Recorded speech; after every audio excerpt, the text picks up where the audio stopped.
o Nicodemos, ele vai conversar com Jesus, e o Nicodemos era um homem muito capacitado, né, irmãos? Muito entendido de lei, conhecia muito do judaísmo, era um mestre. Um mestre é uma pessoa que ensinava, era um professor da época.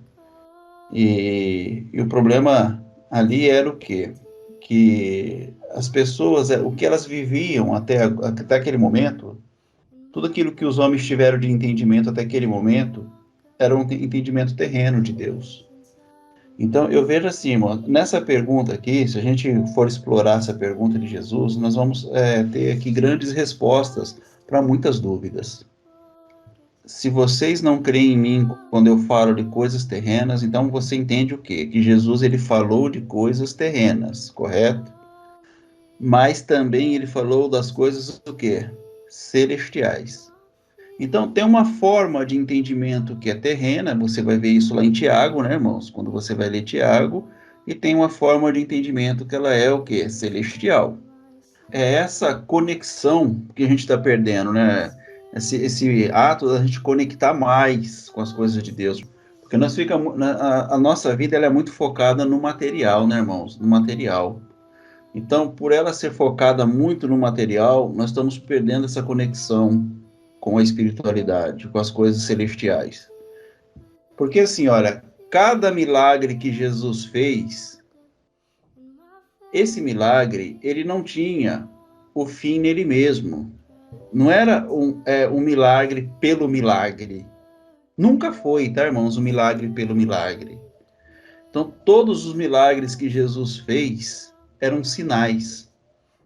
Eles eram representações. Eles eram representativos. Todos eles. Só que nós, né, enquanto estava na igreja, né, todos esses anos que eu passei dentro da igreja, do sistema, eu enxergava o milagre pelo milagre.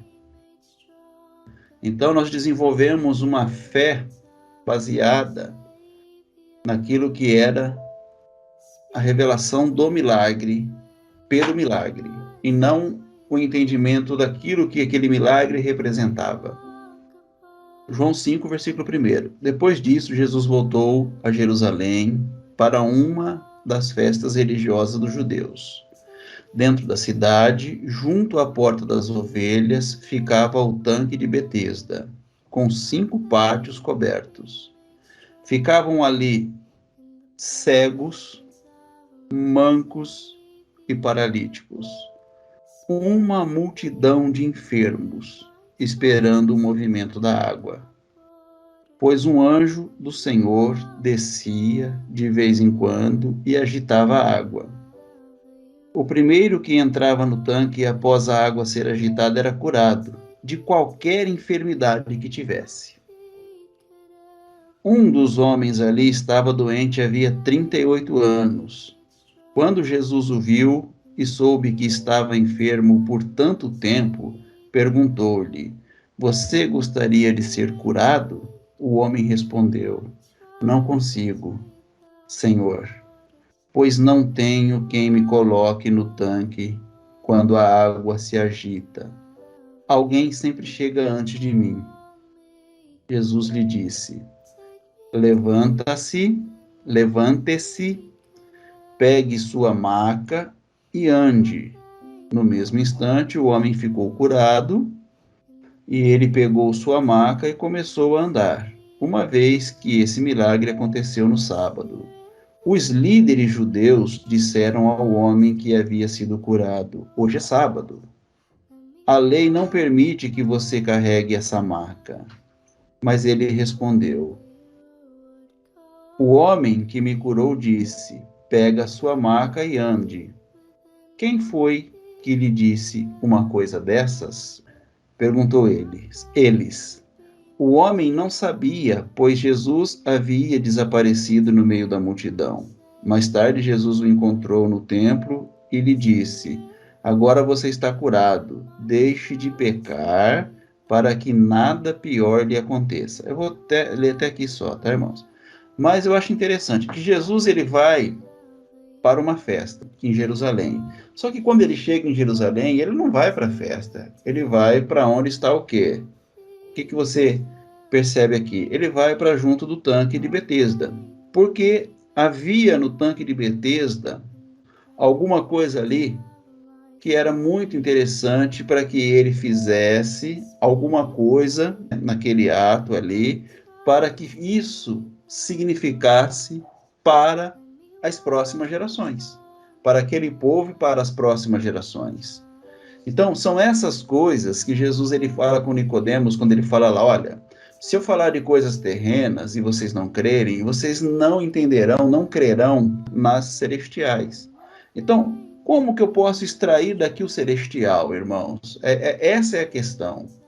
Como que eu posso extrair, igual os irmãos dizem aqui, o orgânico disso aqui? Como que eu posso entender isso aqui? O ato de Jesus aqui, ele não é uma cura pela cura, tá, irmãos? Você tem que entender isso, que o que Jesus fazia não era para ter um fim naquilo ali mesmo. Nunca foi. O próprio João, ele disse no finalzinho do capítulo, lá no livro de João, que os livros, né, não poderia conter tudo aquilo que Jesus fez, não haveria condição de ter livros para marcar tudo o que Jesus fez. Mas aqueles sinais que estavam registrados aqui, nesse livro de João, esses sinais, eles estavam registrados aqui, esses milagres estavam registrados aqui como sinais. Então, se é um sinal, não é um milagre pelo milagre, é um sinal que Jesus está fazendo aqui. E o interessante para nós não é o milagre, igual as pessoas elas focam no milagre. Então, ela gera uma fé no milagre, doutrinas no milagre, igual nós falamos esses dias no estudo da palavra. A pessoa gera doutrinas no milagre, são igrejas voltadas para o milagre. Então, a pessoa ela se volta só para o milagre em si, que tem o seu início e seu fim naquele milagre mesmo. É o milagre pelo milagre. E elas perdem o significado da revelação daquele milagre, porque elas não veem o milagre como sinal. Elas veem o milagre como milagre e não como sinal. Então vamos aqui, passo a passo aqui com os irmãos. Perguntas. Vamos lá. Versículo 3. Ficavam naquele tanque cegos. É o primeiro grupo de pessoas que estavam ali cegos. Esses cegos aqui, irmãos, que estavam ali naquele tanque, eles representavam o quê? Esses cegos aqui.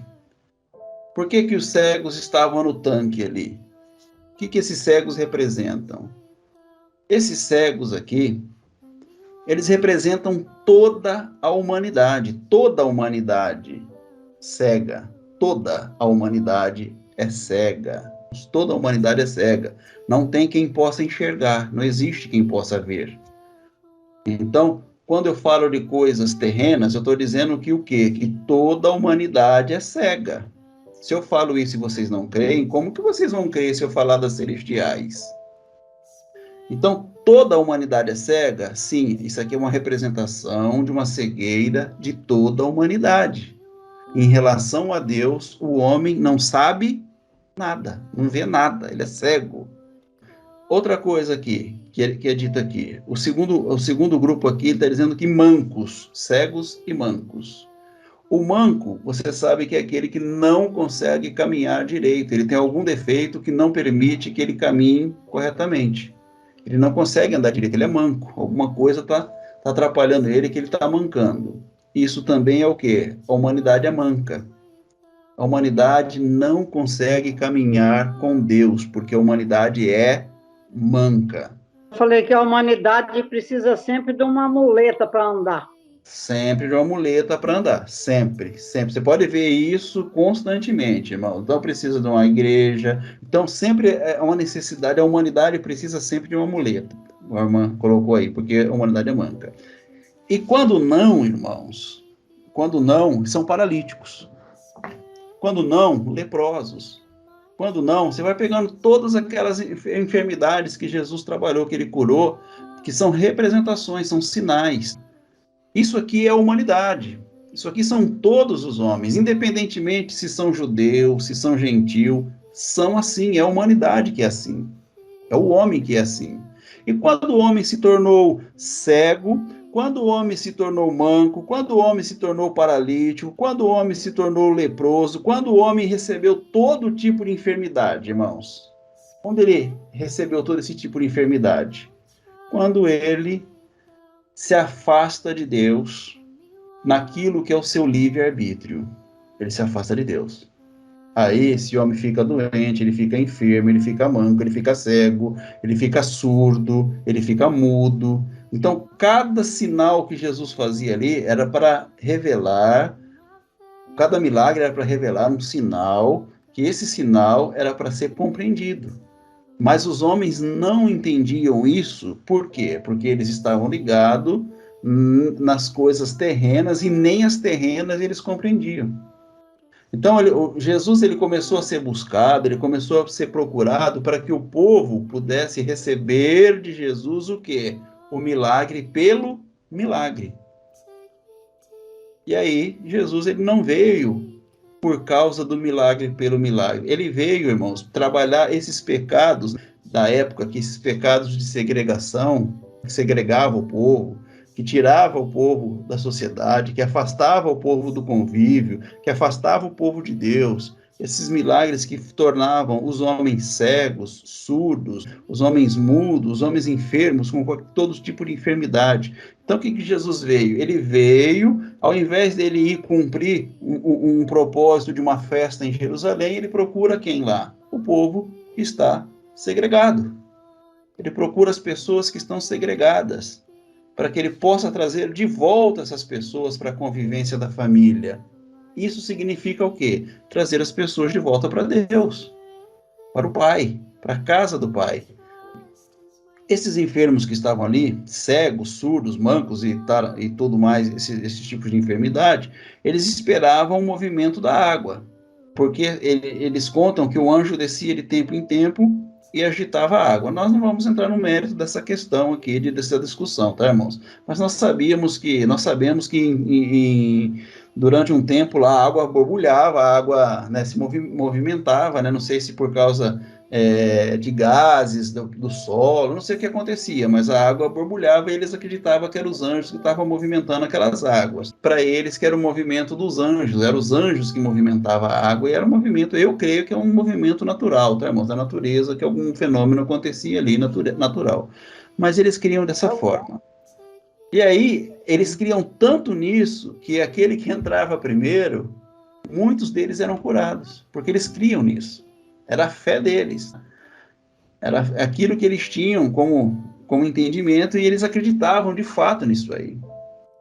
Irmãos, a fé é tão poderosa, irmãos, que qualquer pessoa que ele exerce uma fé, independentemente no que ele está exercendo a fé, ela produz no homem natural coisas que sem essa fé não é produzido. Isso estou falando de enzimas, tá? Estou falando de produção mesmo de enzimas que são favoráveis à saúde da pessoa. Isso pela fé ela consegue produzir. Então, quando você conversa com uma pessoa de fé, você vê que ela é muito bem sucedida naquilo que ela faz. Porque ela não traz esse pessimismo, ela não traz essa conduta, né, de que nega as coisas boas, não, ela entende que pela fé ela é movida, motivada por esse espírito, né, por essa condução, né, então ela sempre está bem com as coisas, o da fé ele está sempre bem com as coisas, tá? Então vamos lá, os irmãos entenderam o que eu disse aqui a respeito desses sinais aqui, irmãos, que para muitos são sinais terrenos, mas Jesus está dizendo, se você não compreender esses sinais terrenos, se vocês não crerem nesses sinais aqui terrenos, como que vocês vão crer nos celestiais? Como que você vai crer que a cura desse homem paralítico aqui é a cura da humanidade? Não é a cura apenas do paralítico. O paralítico curado, mas isso representa a cura da humanidade. A humanidade pode caminhar agora até no dia de sábado. A humanidade não precisa ficar deitada numa esteira, ele toma a esteira e pode caminhar agora, entendeu? Então, isso aqui é uma das situações que você vai ver que são milagres onde Deus ele está trabalhando, Jesus está trabalhando para tirar essa contenção de segregação entre Deus e o povo. O povo se segregou de Deus, se afastou, se separou de Deus. E agora Jesus, então, com esses milagres, ele vai trabalhando essa condição devagar com o homem, para que o homem, entendendo essas condições, tendo fé nessas condições, eles também possam entender o mundo celestial, as coisas celestiais. Take me deeper than my feet could ever wander, and my faith would be made stronger in the presence of